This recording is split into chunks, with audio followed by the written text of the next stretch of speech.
Among the most prevalent types of psychological disorders is the intense, irrational fear that is triggered by a specific object or situation. These fears are commonly known as phobias.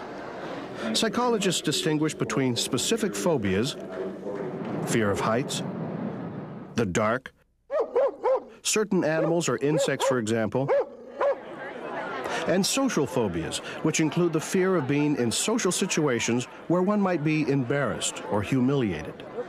But while nearly everyone suffers the occasional fear, a phobia is characteristically different.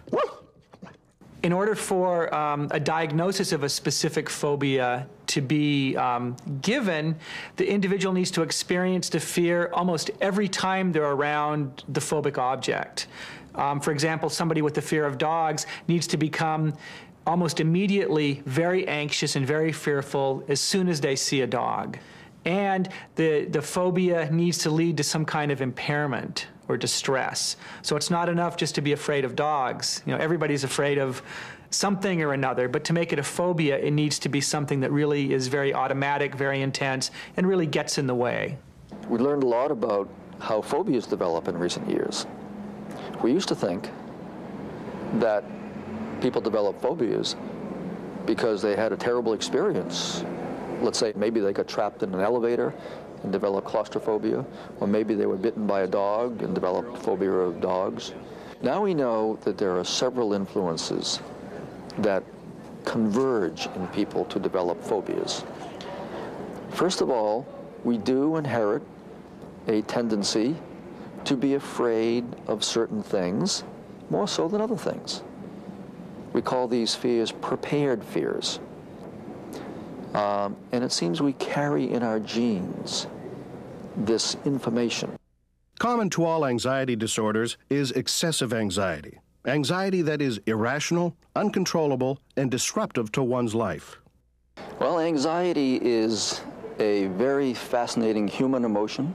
It's a future-orientated emotion where you are anticipating potential threat or danger and attempting to mobilize yourself to deal effectively with it.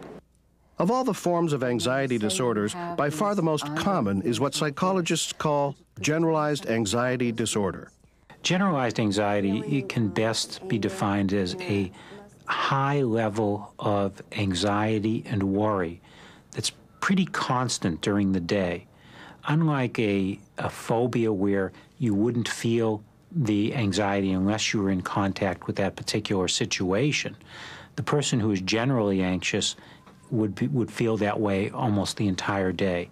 It's also characterized by what we consider a great deal of worry about sometimes normal life circumstances.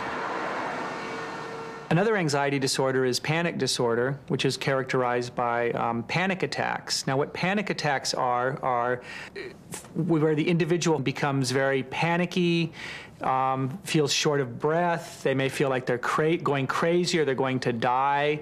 Heart beats very quickly. They may get sweaty. They may feel very hot or very cold. Their thoughts will race. It's really just what it sounds like, a very kind of a panicky experience. There's a number of different physical symptoms.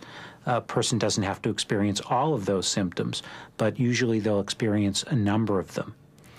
At the same time, after those symptoms happen, very often the person will start to generate thoughts about what is happening to them.